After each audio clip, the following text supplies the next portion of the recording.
안녕하세요. 지구과학 거꾸로 수변 신서구 학생 여러분을 환영합니다.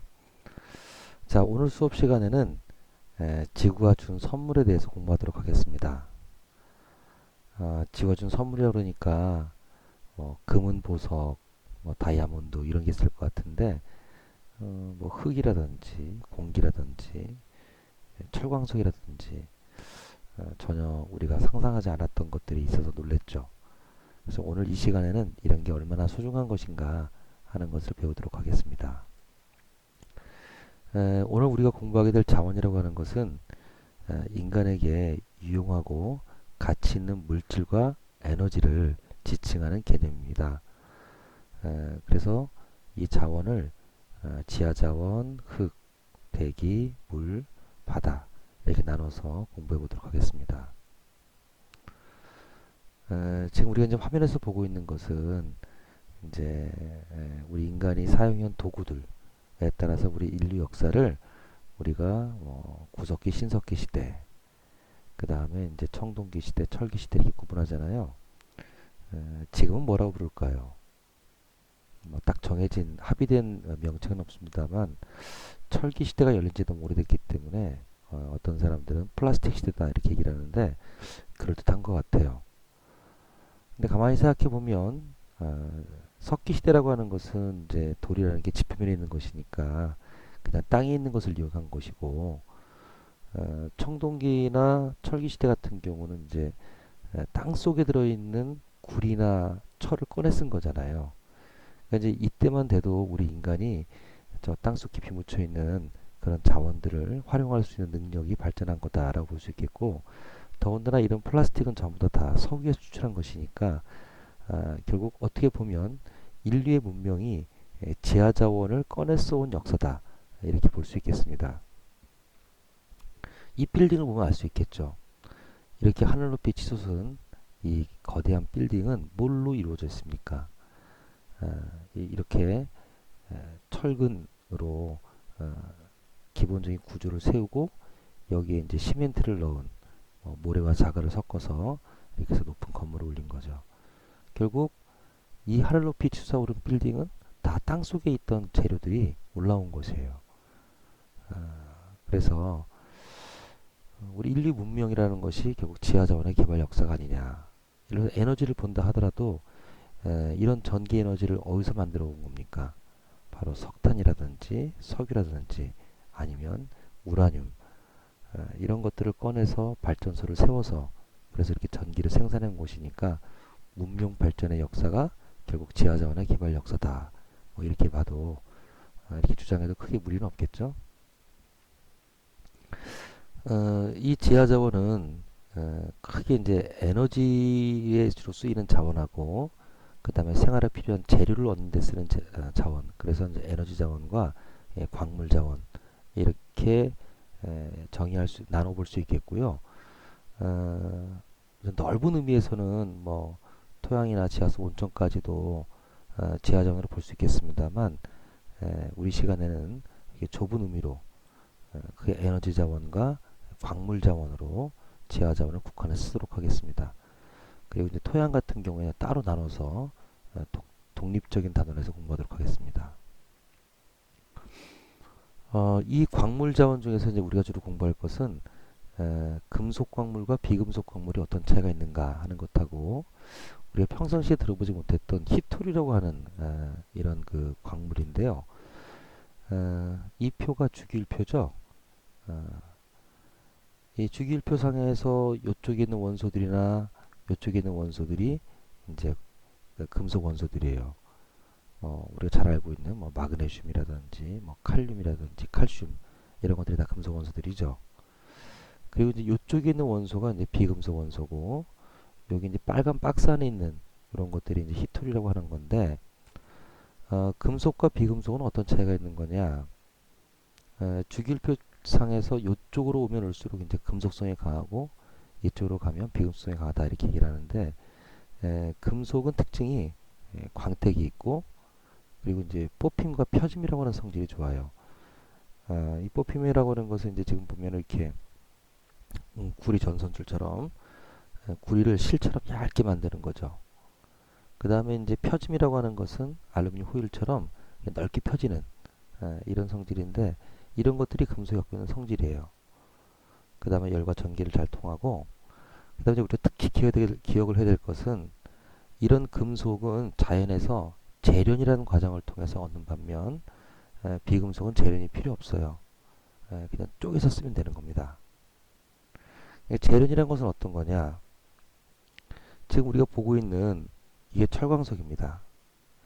그러니까 이제 우리가 보통 이제 일상생활에서 보는 철은 이런 형태의 모습으로 존재하지만 자연은 이런 형태로 존재하지 않겠죠. 이렇게 돌 속에 뭐 적철석이나 자철석 이런 것들이 숨어 있습니다.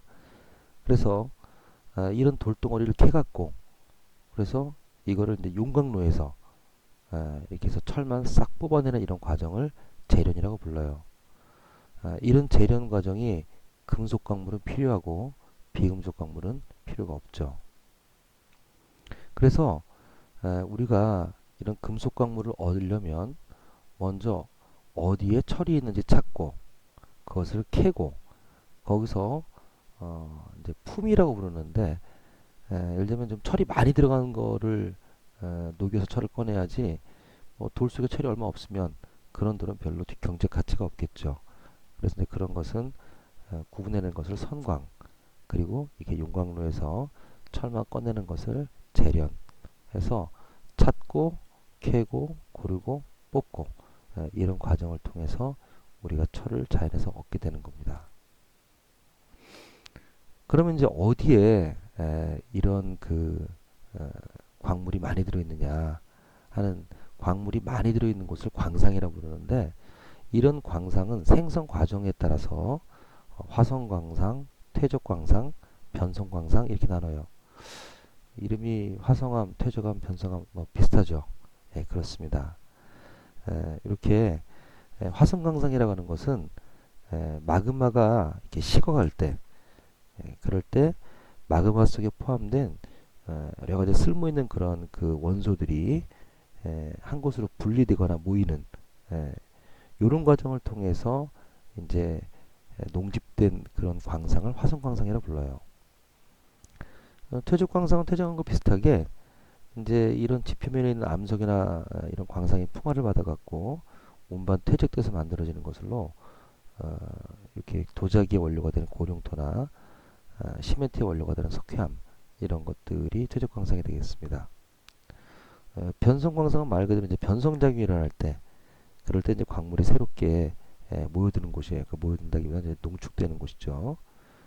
그래서 흑연이나 성면, 활석 이런 것들이 이제 변성광상에 해당하겠습니다. 광물의 주요 용도를 보면 이제 금속 광물 중에서 우리 이 정도는 기억을 해둡시다. 우리 알루미늄 어떨 때 보죠? 예를 들면 이제 우리 콜라 먹을 때 알루미늄 캔 그런 것도 쓰고 알루미늄이 이제 가벼우니까 이제 알루미늄 캔을 만든 거잖아요. 그래서 이제 건축물의 어떤 그 유리창 이쪽에 보면 샤시 같은 거 아니면 이제 하늘을 높이 나는 비행기 이런 것들 알루미늄을 씁니다. 그다음에 이제 철은 단단하죠. 그래서 이제 기계를 만들거나 건물을 지을 때 쓰고 금, 뭐 보석으로서도 그리고 이제 금리 빠를 때 화폐 수단. 그다음에 납은 전지를 만들거나 아니면 이제 휘발유에서 정제 과정에서 납이 필요해요. 휘발유를 정제할 때. 그다음에 이제 은은 뭐 보석으로서 가치도 있고 그다음에 은수저 할 때 그 은. 그다음에 이제 비금속 광물을 보자면 이제 점토는 이제 쉽게 생각하면 이제 진흙이라 생각하시면 돼요. 진흙. 그래서 여기에서 뭐 도자기를 만들어내고 규사는 모래예요. 그래서 여기서 유리를 뽑아내고 그다음에 이제 화학공업에 황이 들어가고 석회석으로 시멘트를 만들고 고령토로 도자기를 만드는 이런 정도는 우리가 좀 기억을 해두도록 합시다. 이제 지하 자원 중에서 광물 자원을 알아봤고 이번에는 에너지 자원인데 지금 여기 보이는 이 도표는 2013년을 기준으로 했을 적에 우리가 쓰고 있는 에너지 자원을 어떤 그 에너지 원에 따라서 구분한 건데 석탄, 석유, LNG 이게 이제 액화천연가스거든요. 그래서 결국 석탄, 석유, 천연가스가 전체 에너지원의 거의 85%를 차지해요. 그러니까 우리가 이제 화석연료가 문제다 하지만 사실은 이제 우리는 에, 이렇게 화석연료 속에서 이제 문명을 건설해 살고 있는 거다 이렇게 보면 되겠죠. 이 중에서 여러분들이 이제 석유나 천연가스 같은 것은 이제 일상생활에서 많이 보니까 예를 들면 도시가스라든지 아니면 뭐 석유는 다르게 보는 건데 석탄은 요즘 별로 볼 일이 없죠. 학생들한테 물어보면 석탄을 언제 봤냐 그러면 대부분 다 연탄구이집에 가서 고기 꺼 먹을 때 봤다 그러는데 사실 스님이 잘할 때만 해도 석탄이 가장 중요한 난방기구이기도 했어요. 근데 이제 요즘은 이제 이렇게 연탄구이집에서나 볼 수가 있는데 그래서 석탄을 어디서 이렇게 많이 쓰고 있는 거냐? 주로 화력발전이에요. 그래서 우리나라는 이제 이쪽 강원도 쪽에 이미 탄광들이 사양산업으로 이제 거의 폐기되어 있지만 다른 나라에서 석탄을 수입을 해다가 이것을 떼서 그래서 우리가 이제 발전을 하고 있는 겁니다. 이 석탄은 어떻게 만들어지는 걸까? 석탄은 한마디로 말해서 식물에서 만들어지는 겁니다. 우리가 이렇게 석탄, 석유, 천연가스를 화석연료라고 하는데 왜 화석연료라고 하냐면 옛날에 살던 생물이 땅 속에 묻혀서 에너지원이 됐기 때문에 그렇습니다. 고생대라고 들어봤죠? 그 고생대 후반기에 석탄기라고 부르는 시기가 있어요. 약 3학년 전쯤인데 이 당시에는 식물이 굉장히 뿌리가 약해서 주로 늪지대에 많이 살았어요. 그러니까 이 당시 식물들의 막 높이가 20m, 30m씩 됐는데 뿌리가 약해서 늪지대 살다 보니까 뭐 자주 쓰러지게 됩니다. 근데 그 당시에 이제 만약에 이렇게 쓰러진 이런 그 나무들이 만약에 미생물이 많았다면 그냥 곧바로 썩어버렸겠죠. 근데 이제 그 시기에는 그 미생물이 많지가 않았어요. 그래서 이렇게 늪지대에 묻힌 이런 그 나무들이 썩지 않고 그대로 지각 변동에 의해서 땅속 깊은 곳에 묻혀갖고 열과 압력을 받습니다. 이렇게 열과 압력을 받게 되면 이런 식물을 구성하고 있던 원소들 중에서 수소나 산소, 질소 이런 것들은 빠져나가고 탄소만 남아요. 이 탄소만 남아서 석탄이 됩니다. 그러니까 지금 여기 보이는 이 석탄은 이제 거의 탄소 알갱이라고 보시면 돼요.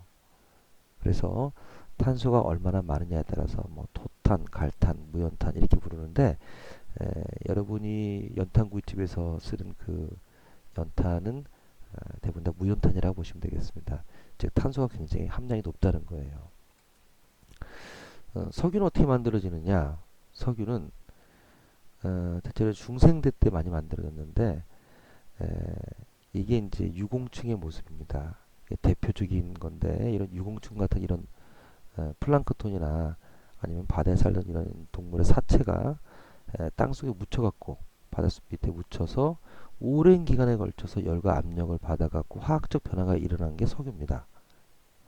그리고 이렇게 석유가 있으면 그 위에는 이 천연가스가 고이게 돼요. 그래서 보통 이제 석유와 천연가스는 동시에 발견이 되죠. 우리는 석유가 나지 않는 굉장히 안타까운 그런 땅인데 지금 여기 보이는 여기가 지금 전 세계적으로 석유가 많이 나는 곳이에요. 도대체 여기 중동 이 검은 진주라고 부르는 이 중동은 도대체 무슨 복을 받아서 이렇게 석유가 많을까? 이런 게 지질학적으로는 설명이 돼요. 이게 지금 중생대 때 우리 지구의 대륙의 모습입니다. 지금 이제 석유가 많이 나오는 지역이 이렇게 동그랗게 표시가 되어 있는데 여기가 다 어떤 곳이냐면 중생대 때 얕은 바다였던 곳이에요. 그러니까 사실 무슨 특별한 복을 받은 게 아니고 중생대 때 얕은 바다였던 곳이 지금 이제 이렇게 유전이 있는 곳이다. 이렇게 생각하면 뭐 그렇게 크게 부러운 것도 없는 거죠. 이렇게 석유를 꺼내서 써갖고 이렇게 뭐 옷도 만들고 장난감도 만들고 아스피린도 만들고 양탄자도 만들고 핸드백도 만들고 컴퓨터 칩도 만들고 말하자면 지금 현대 사회는 거의 석유에서 이루어진 문명이다 이렇게 볼 수 있겠네요. 그죠? 자, 이게 특별한 소리라고 하는 거죠.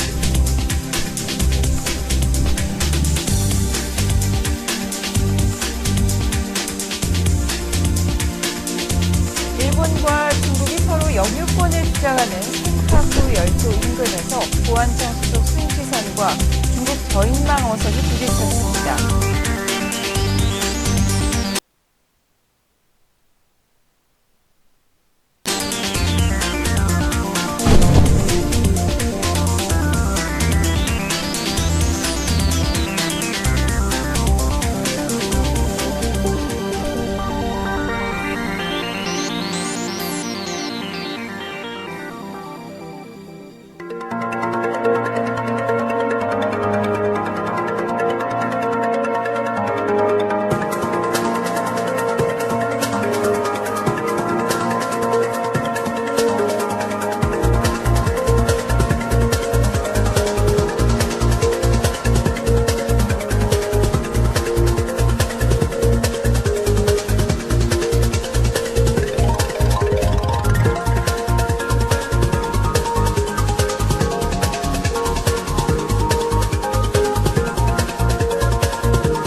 예, 영상 잘 보셨습니까? 히토류라고 하는 것은 이 히자가 되게 희귀하다 한 거예요. 그러니까 희귀한 흙이다. 예, 이 영어로 레어가 이제 희귀하다는 뜻이잖아요, 그렇죠? 그래서 이제 우리 방금 영상에서 본 바와 같이 우리 지구상에 많이 존재하지는 않아요. 하지만 이런 뭐 스마트폰을 비롯해서 우리 21세기 현대 어떤 그 산업에 거의 에, 모든 곳에 다 들어간다고 할 수 있을 정도로 유용한 광물이 히토류입니다. 중국이 되게 부럽죠. 그런 것을 무기로 해서 다른 나라에 개입도 할 수 있다고 하니까요. 재미난 것은 이 북한에 히토류가 굉장히 많이 매장돼 있다는 겁니다. 뭐 정확하게 얼마나 매장돼 있는지는 모르겠습니다만 북한의 주장에 의하면 중국에 이어서 세계 2위라는 거예요. 저는 솔직히 사실이길 바래요. 그래서 우리가 통일이 되면 이런 히토류를 이용해서 우리가 21세기 경제를, 과학을, 산업을 잘 발전시킬 수 있도록 좋은 히토류가 북한 땅에 매장돼 있었으면 좋겠습니다. 그래서 우리 대통령이 말씀하시는 정말 통일이 대박이 났으면 좋겠어요. 지금 우리가 보고 있는 이 도표는 20세기에 우리 인간이 생산해온 이제 그 원유 양이고, 그 다음에 이제 요 도표는 새로 발견되는 양이에요. 그러니까 1962년을 기점으로 해서 그 전까지는 계속 새로운 원유가 매해 더욱더 많이 발견됐어요. 그래서 62년서부터는 이제 발견되는 양이 줄어들죠. 이게 발견되는 양이 줄어든다고 해서 생산량이 줄어드는 건 아니죠. 왜냐면 계속 발견해 놓은 게 있으니까. 그러다가 이제 대충 1980년 정도를 기점으로 해갖고서 새로 발견되는 양이 생산량보다 줄어들게 됩니다. 그래서 이제 언젠가는 결국 뭐냐 하면 이 도표가 의미하는 것은 결국 석유가 발견되지 않으니 더 이상 생산되기 어렵다라는 거예요. 예. 그래서 이 표를 본다면 결국 언젠가 석유가 고갈되니 그것을 대체할 수 있는 새로운 에너지원을 개발해라. 좀 석유를 좀 아껴 써라. 그런 게 되겠죠. 자, 이제 우리 지하조에 대한 얘기를 마치고 두 번째 이야기 주제는 흙입니다. 지금 손 위에 이렇게 흙을 놓고 있는데 우리 학생들 여기다 침 탁탁 뺐잖아요. 흙에다가. 근데 이걸 자원이라고 생각해 본 적이 있습니까? 오늘 이후에는 이거를 자원이라고 생각하고 소중히 여기면서 침 안 뱉었으면 좋겠어요. 내가 이 흙을 이렇게 참 중요한 자원이라고 느끼게 된 것은 하와이에 빅 아일랜드라고 하는 아주 유명한 섬이 있어요. 여기에 이제 활화산인 킬라우에와 화산공원을 갔을 때였는데 이게 지금 보이는 게 이제 그 화산공원에서 이제 용암이 뿜어내는 그런 연기입니다. 이 하와이는 이렇게 용암이 흘러나와서 굳은 지 얼마 안 되는 땅이에요. 빅아일랜드는. 그래서 빅아일랜드 전체가 그렇진 않습니다만 지금 화면에 보는 것처럼 용암이 식은 지 얼마 안 됐기 때문에 말로만 듣던 황무지가 어떤 건가 하는 걸 저는 하와이 가서 봤어요. 그래서 이런 땅은 우리가 흙이라고 하지 않습니다. 유기물을 포함하지 않는 땅은 흙이라고 하질 않아요. 지금 보면 이제 이렇게 방금 전에 봤던 이런 황무지에 어디에선가 소중한 이런 씨앗들이 날라와서 이렇게 이제 식물이 자라고 있죠. 이렇게 식물이 자라면 조만간 이 땅이 흙이 생길 겁니다. 흙이라고 하는 것은 어떻게 만들어지는 거냐? 그럼 흙을 한번 보자고요.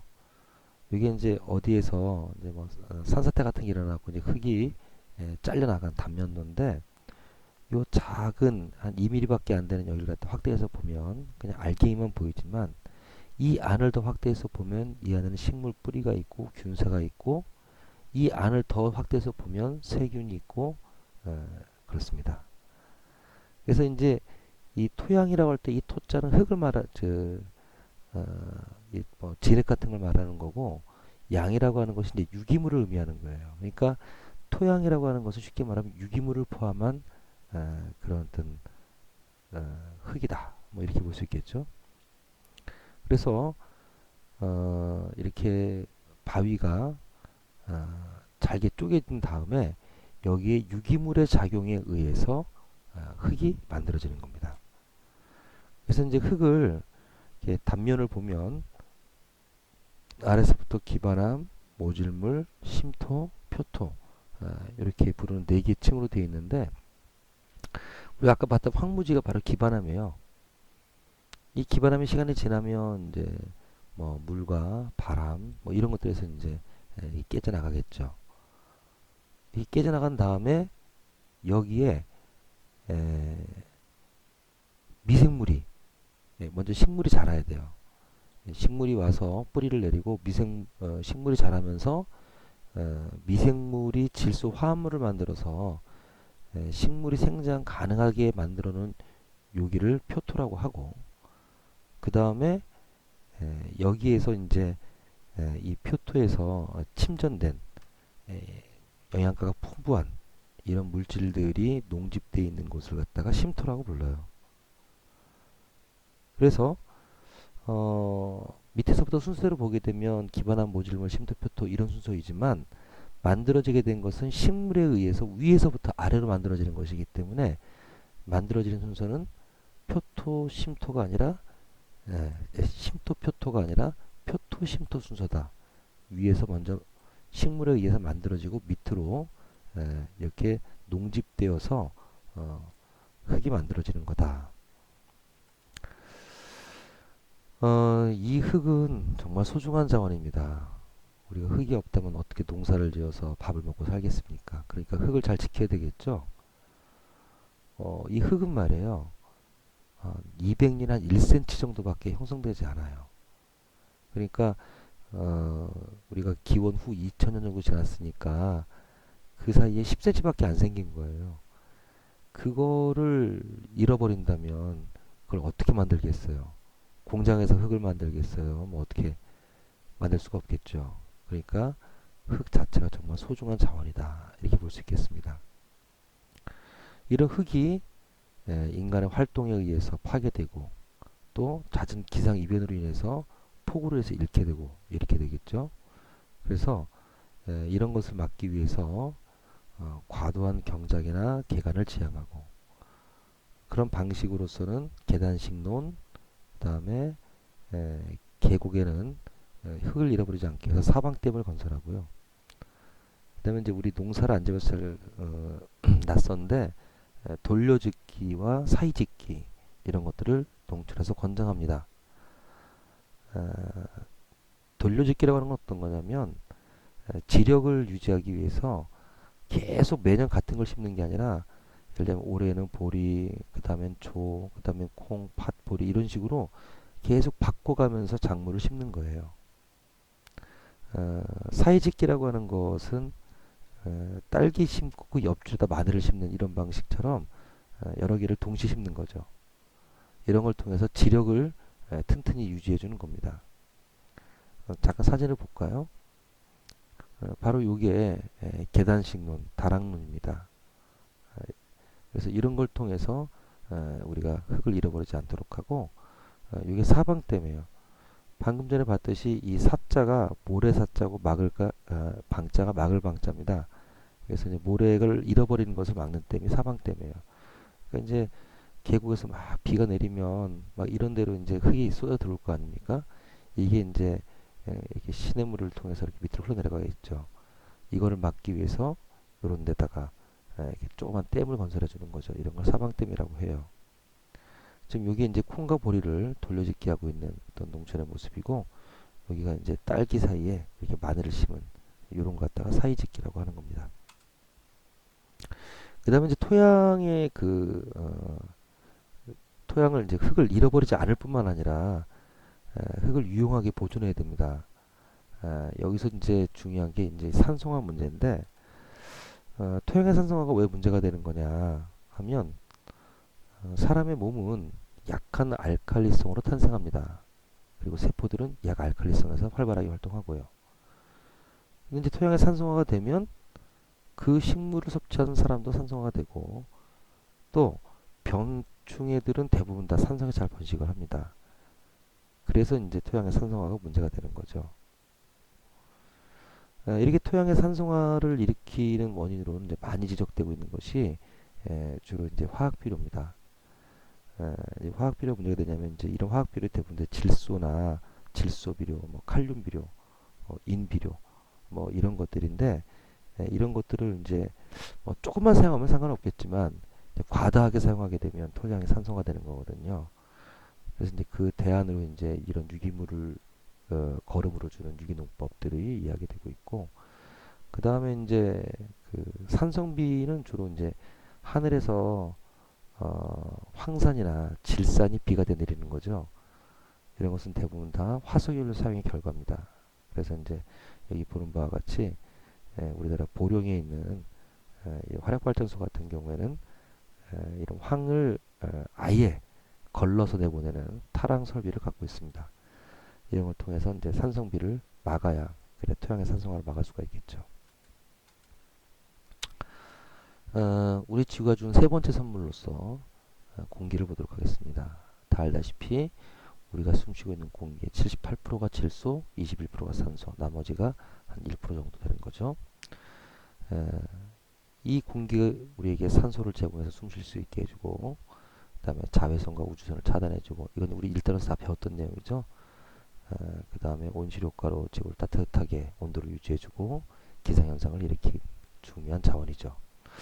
이 중에 이제 우리가 좀 못 보던 게 있는데 유성체를 차단한다. 이게 뭐냐?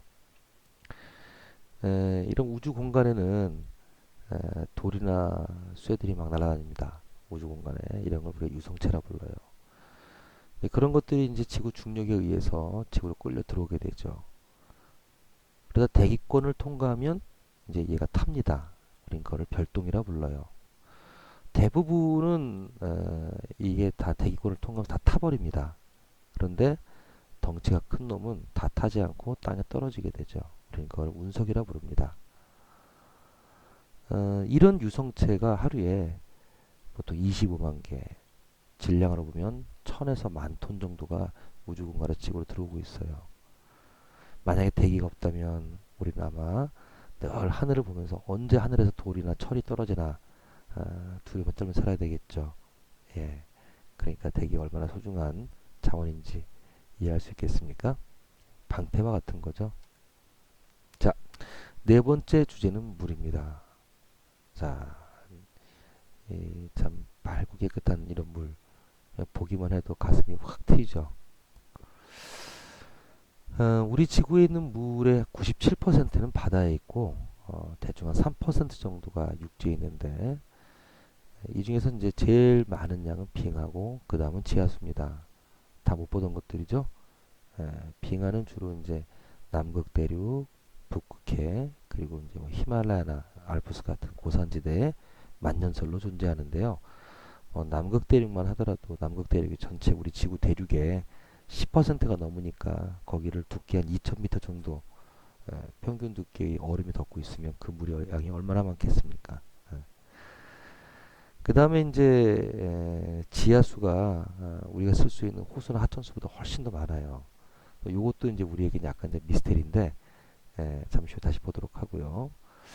결국 우리 지구에 물이 무지 많지만 우리가 주로 쓸 수 있는 호수나 하천수 이런 것들은 에, 전체 물의 1%도 안 되죠.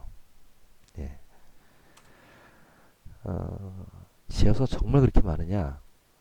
대표적으로 한번 제주도를 갖고 살펴보도록 할까요?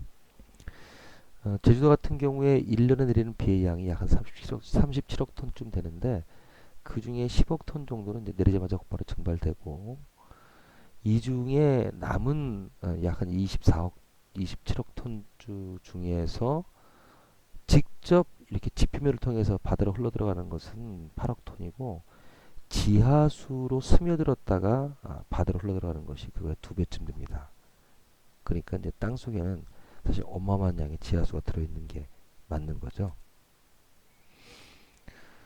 우리가 지구상의 물을 이야기할 때 이 물 부족 현상이 이제 20세기, 21세기 우리 인류의 고통으로 많이 다가왔는데 지금 이제 세계 지도에 보면 푸른색 쪽은 이제 물이 풍부하게 있는 곳이고 그 다음에 여기 빨간색 쪽, 주황색 쪽은 이제 물이 부족한 지역이에요.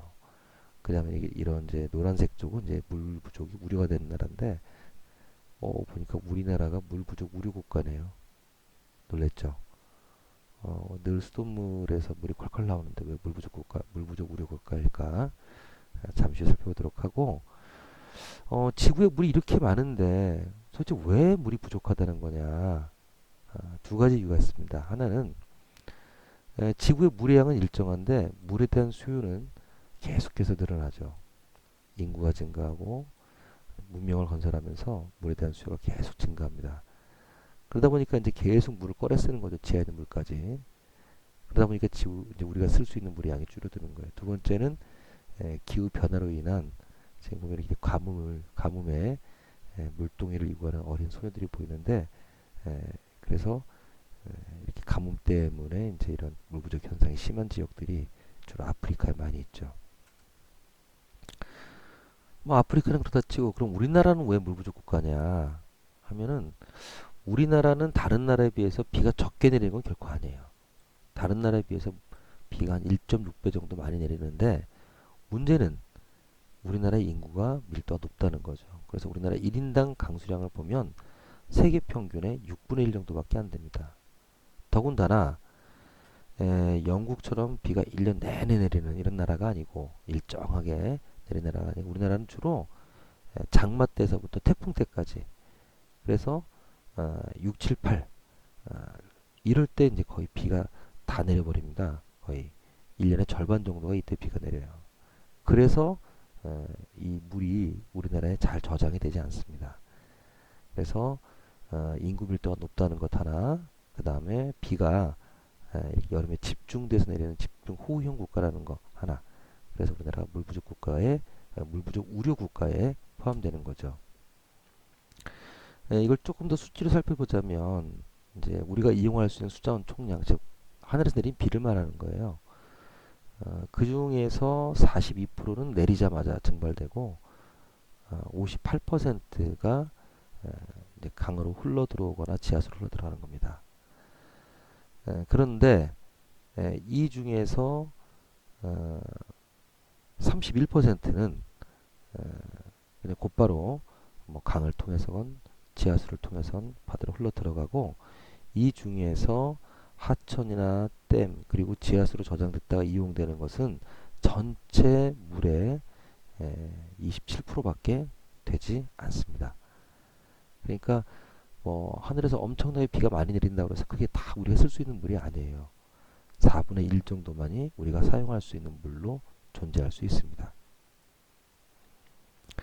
자, 이제 다섯 번째 주제, 바다에 대해서 살펴보도록 하겠습니다. 바다는 엄청나게 좋은 자원이, 중요한 자원입니다. 무엇보다도 선생님 회를 참 좋아하는데, 에, 바다에 어마어마하게 많은 해양 생물들이 살고 있습니다. 종류는 약 30만 종. 그 다음에 전체 우리 지구 생물의 80%가 바다에 살고 있어요. 그래서 이 바다 생물은 육지에 있는 생물들에 비해서 번식률이 한 뭐 7배 정도, 말하면 재생산력이 한 5배에서 7배 정도 높다고 해요. 그래서 이제 우리에게 풍부한 식생활을 제공해 준다는 것, 이 자체가 일단 제일 중요하죠. 해산물이 없는 식탁, 생각만 해도 끔찍하죠. 두 번째는 바닷속에 또한 광물들이 녹아 있습니다. 소금, 브롬, 리튬 이런 것들. 소금은 뭐 염전에서 우리가 얻을 수 있는 거고요. 브롬은 옛날에 보면 이제 뭐 그 필름 같은 거 만들 때 썼던 거예요. 그리고 이제 바다 밑바닥에 망가니스 단계라고 부르는 그런 금속 광물들이 저 바다 밑바닥에 놓여 있습니다. 그리고 석유가 중동에서만 나는 게 아니에요. 많은 나라의 대륙붕에서 석유와 천연가스가 나고 있죠. 그 다음에 이제 바다 자체가 중요한 에너지원이기도 하고, 그래서 바다의 선물은 이제 먹는 수산자원, 그 다음에 광물자원, 에너지자원, 이렇게 셋으로 나눠서 볼 수가 있겠습니다. 우리나라 해양자원의 특징을 보면은 서해는 수심이 평균 100m도 안 돼요. 그런 얕은 대륙부입니다. 그래서 이제 서해는 이런 그 밀물과 썰물에 의한 조차가 커서 주력 발전에 유리한 그런 입조권을 갖고 있죠. 우리나라 유리한 주력 발전소가 시화호에 있습니다. 남해는 어떠냐? 남해는 1년 내내 크로시아 난류로부터 크로시아 해류로부터 비롯된 난류의 영향을 받기 때문에 수온변화 적고 그래서 양식업에 굉장히 유리한 곳이 우리나라 남해입니다. 동해는 서해나 남해에 비해서 수심이 굉장히 깊어요. 한 3,000m 이렇게 넘으니까 여기서 해양 심층수를 개발하기도 하고, 그 다음에 이제 동해에서 독도 부근이나 울릉도 밑에 이런데 이제 불타는 가스, 가스 하이드레이트가 있습니다. 잠시 후 설명을 다시 하도록 하겠습니다. 이런 것들이 이제 일종의 이제 에너지 자원으로 동해 밑바닥에 숨어 있습니다. 수산 자원 중에서는 이 조경수역이라고 하는 그 용어를 기억을 해둡시다. 이제 우리나라는 이제 쿠로시아해로부터 비롯된 난류가 이제 쿠로시아해로 이제 주 흐름은 이제 일본 동쪽으로 흘러 올라가고요.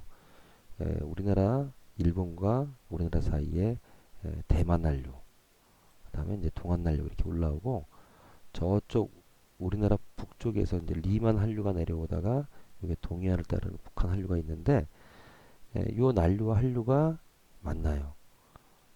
요 부분을 우리가 조경수역이라고 부릅니다. 한류와 난류가 만나는 수역이다. 이게 왜 중요하냐?